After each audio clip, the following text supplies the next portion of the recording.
ఈ మధ్య జనసేన అధినేత పవన్ కళ్యాణ్ ను టార్గెట్ గా పెట్టుకొని తెలుగుదేశం పార్టీకి చెందిన నేతలు తీవ్ర విమర్శలు చేస్తున్న సంగతి మనకు తెలిసిందే. ఈ క్రమంలోనే రీసెంట్ గా టీడీపీ ఎంపీ గల్లా జయదేవ్ ఓ అడుగు ముందుకేసి పవన్ కళ్యాణ్ తరహాలో ట్వీట్ చేసి సోషల్ వార్ మొదలు పెట్టాడనే చెప్పుకోవాలి. జగన్ పవన్ సినిమా త్వరలో విడుదల కాబోతోంది. ఈ చిత్రానికి రచన దర్శకత్వం ప్రశాంత్ కిషోర్ అంటూనే మోడీ అమిత్ షా నిర్మాణ సారథ్యంలో ఈ చిత్రం మీ ముందుకు రాబోతోందని ట్విట్టర్ ద్వారా ఎంపీ గల్లా జయదేవ్ విమర్శలు చేశారు. ఇక దీనిపై తాజాగా జనసేన అధినేత పవన్ కళ్యాణ్ స్పందించి గల్లా జయదేవ్ కు కౌంటర్ ఇవ్వడం జరిగింది. ఇక అసలు విషయంలోకి వెళ్తే వన్డే ఇంటర్నేషనల్ మ్యాచ్ లా ఒక్కసారి లోక్సభలో స్పెషల్ స్టేటస్ పై మాట్లాడి మౌనం పాటిస్తున్న గల్లా గారు, మీ మౌనం వెనుక కారణం ఏమిటో రెండు రాష్ట్రాల్లోని తెలుగు ప్రజలకు తెలుసు సార్. కొత్త సినిమా కథ డైరెక్షన్ వంటి బ్యాటరీ డౌన్ అయిన మాటలు మానేసి ఆంధ్రప్రదేశ్ రాష్ట్రానికి ప్రత్యేక హోదాను తెచ్చే మార్గాలను కాస్త ఆలోచించండి మాస్టర్ అంటూ తనదైన శైలిలో సెటైర్ విసిరాడు జనసేనాని. దీంతో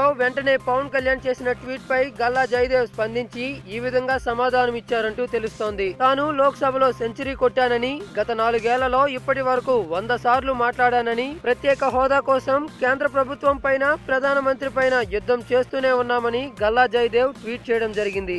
దాంతో పాటు పవన్ కళ్యాణ్ మాత్రం ప్రధానమంత్రి నరేంద్ర మోడీపై ఎందుకు ఆధారపడుతున్నారో చెప్పాలని, ఇంతకీ తాను ఎవరితో పోటీ చేస్తున్నారో కూడా చెప్పాలంటూ డిమాండ్ చేశారు ఎంపీ గల్లా జయదేవ్. అది మాత్రమే కాకుండా తమ బ్యాటరీల గురించి చెప్పాలంటే అవి ఎప్పుడూ కూడా ఫుల్ ఛార్జింగ్ తోనే ఉంటాయని గల్లా జయదేవ్ స్పష్టం చేశారు. మరి దీనిపై మీ యొక్క అభిప్రాయాలను కామెంట్ చేయండి. ఈ వీడియో కనుక నచ్చితే లైక్ చేయండి, అందరికి రీచ్ అయ్యేలా షేర్ కూడా చేయండి. అలానే ఎప్పటికప్పుడు ఇలాంటి special and interesting and latest political updates ను మీకు అందించే మా ఎస్క్యూబ్ హంగామా ఛానల్ ను సబ్స్క్రైబ్ చేసుకొని పక్కనే ఉన్న బెల్ సింబల్ ను క్లిక్ చేయడం మాత్రం మర్చిపోకండి.